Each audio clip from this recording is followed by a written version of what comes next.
Salutations, monsieur dame. Dans la précédente vidéo, nous avions laissé les Titans, dirigés par Cronos, au sommet de leur palais, sur le mont Ortis. Cette fois-ci, je vous propose d'avancer un petit peu dans le temps, et de reprendre notre histoire à la première rencontre, entre Cronos et sa fille Hestia. La jeune Hestia, née il y a à peine quelques heures, fut présentée comme le veut la coutume à son père Cronos. Celui-ci décela au premier regard l'immense puissance que recelait ce bébé. Il prit peur et repensa à la prédiction que lui a fait son père, qu'il serait détrôné par un de ses enfants. Il avala donc Hestia. Puis suivit sa deuxième fille, Déméter, puis Héra. Enfin, Rhea, leur mère, pensait qu'avec Hadès, le courant passerait bien. Peine perdue. Il fut mangé à son tour, suivi de près par Poséidon. Au bout de 4 enfants, Rhea en avait un petit peu marre, mais elle conservait un espoir de récupérer ses enfants. Elle partit donc pour le mont Ida, où elle accoucha en secret du petit Zeus. Elle le confia aux nymphes qui vivaient là-bas. Ceux-ci l'élevèrent avec l'aide de la chèvre Amalthée et des courettes chargées de couvrir les pleurs du jeune dieu. Rhea revint donc au palais et présenta à Cronos une pierre emmaillotée de l'ange. Cronos, qui visiblement ne fait pas la différence entre un bébé et un caillou, avala la pierre tout rond, comme ses autres enfants. Zeus grandit, et vers ses 15 ans, il se fit embaucher sous les conseils de Rhea comme échanson au palais de Cronos. Au terme d'une soirée de beuverie, il réussit à faire ingérer à Cronos un poison qui le fit se tordre de douleur. Zeus en profita pour faire sortir ses frères et sœurs, avant de les inciter à s'enfuir avec lui. Les 5 dieux et déesses fuirent donc vers l'Olympe. Là s'engagea une bataille terrible, la bataille de l'Olympe, ou la titanomachie. Les dieux gagnèrent, mais seulement grâce aux hécatonchires, qui leur fournirent 3 armes surpuissantes. À Zeus, ils donnèrent l'éclair, la foudre, l'arme divine capable de tout détruire. À Poséidon, ils donnèrent un trident, capable de soulever les mers et de faire trembler la terre. Et enfin, à Hadès, ils donnèrent un casque, capable de se rendre invisible aux yeux même des dieux. Armés ainsi, les dieux n'eurent aucun mal à triompher. Et ils renvoyèrent les titans au Tartare, à l'exception de ceux qui les avaient aidés et de ceux qui étaient restés neutres. Échappèrent à cette règle Cronos, qui fut découpé avant d'être jeté au Tartare pour être sûr qu'il ne revienne jamais, et Atlas, qui fut enchaîné et condamné à porter éternellement la voûte divine. Les hécatonchires et les cyclopes rasèrent le mont Ortis et reconstruirent un palais encore plus beau que celui des titans, au sommet du mont Olympe. Ça devient ensuite un conseil entre les 5 dieux. Le partage du monde. Bien évidemment, étant donné qu'on était dans une bonne société patriarcale à l'ancienne, les femmes n'eurent pas le droit de parole. C'est tout. Donc, les 3 dieux siégèrent et commencèrent à se partager le monde.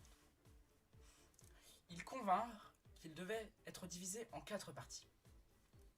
La terre, qui serait partagée et neutre envers les dieux, le ciel, la mer et enfin les souterrains. Zeus proposa à ses frères de jouer au dé. Celui qui obtiendra le plus grand score choisirait en premier. La première partie se déroula et Zeus, ayant triché, gagne les ciels. La seconde partie, entre Hadès et Poséidon, se termina de la même manière. Poséidon tricha et choisit donc la mer. Hadès, humilié, fuit donc à travers les souterrains, jurant qu'il ne reviendrait jamais sur ce palais qu'était l'Olympe. Tout allait bien dans le meilleur des mondes, à part pour Arès qui déprimait tout seul sous terre, jusqu'à ce que Gaïa revienne foutre la merde, si vous me passez l'expression. Fâchée du triste sort réservé à ses premiers enfants, les titans, elle créa les géants et leur ordonna d'aller attaquer les dieux. Ce fut une bataille terrible, aussi nommée sous le nom de gigantomachie. Les dieux perdirent, une fois, 2 fois, 3 fois. Et puis soudain, Zeus eut une idée. Il fit appel à un humain, à un demi-dieu pour être exact, son fils Héraclès. Et ensemble, ils vainquirent un à un tous les géants. Ainsi, les dieux gagnèrent et purent régner sans partage sur l'univers. Bref, maintenant je vais vous parler de 2-3 trucs qui ont certainement dû vous paraître un peu étranges. Déjà, d'habitude, comme je suis sûr que vous n'êtes pas des novices en mythologie, il y a 12 dieux, là il y en a que 6. Où est-ce qu'ils sont tous les autres? Ensuite, la deuxième chose, c'est Hestia. Qui c'est Hestia? On n'en a jamais entendu parler d'Hestia. Encore une fois, c'est normal. Et enfin, la dernière, c'est pourquoi est-ce que Kawan est aussi BG? Franchement, mais qu'est-ce qu'il fait pour ça? Pour la dernière question, je vais vous répondre, c'est tout simple, c'est naturel. Bref, passons. Donc, je vais vous faire un résumé. Effectivement, il y a 12 dieux, qu'on appelle les Olympiens. Donc, je vais vous faire la liste. Donc, Zeus, Héra, Poséidon, Déméter, Héphaïstos, Arès, Apollon, Artémis, Athéna, Aphrodite, Hermès et enfin Dionysos. Comme vous avez pu le remarquer, Hestia ne fait pas partie. En effet, le premier panthéon était composé de Zeus, Héra, Poséidon, Déméter, etc., mais pas de Dionysos. Hestia trônait à sa place. Ainsi, on avait un bel équilibre, un premier exemple de parité. 6 dieux, 6 déesses. Mais non, Dionysos est arrivé et Hestia, de caractère beaucoup trop timide et ouverte à sa famille, laissa sa place, créant ainsi, sans le vouloir, les bases d'une société patriarcale.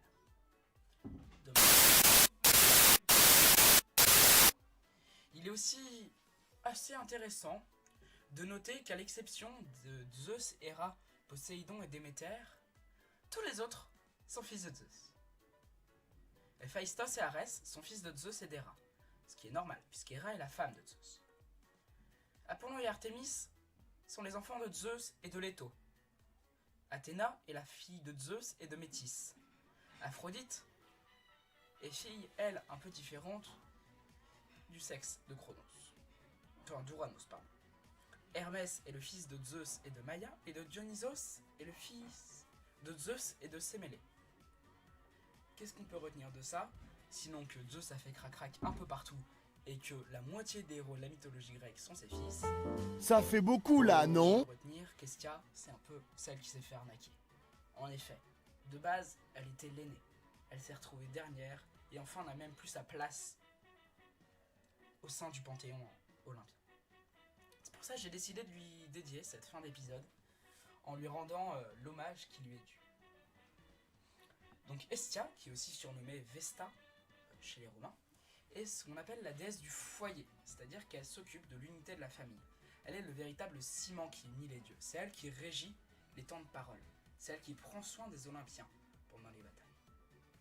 C'est pour ça que même si Hestia a été oubliée, elle ne fait plus partie du canon olympien tel qu'on le connaît, elle ne fait pas partie de ces 12 dieux. Elle existe quand même, et c'est elle qui le fait tenir debout.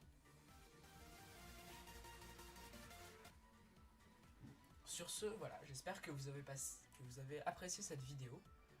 Moi j'ai beaucoup aimé la tourner personnellement. Faut savoir que mes vidéos sont tournées en impro. Donc là je viens de terminer mes rushs. Et je les ai fait en one shot. Donc je ne les retoucherai pas. Je vais simplement rajouter des images dessus. Et vous livrer la vérité sans filtre en quelque sorte. Voilà, c'est tout. À la prochaine, passez une bonne vie, une bonne soirée. Bonne journée peut-être. Allez, c'était Kawan pour Eternal Trash. Over.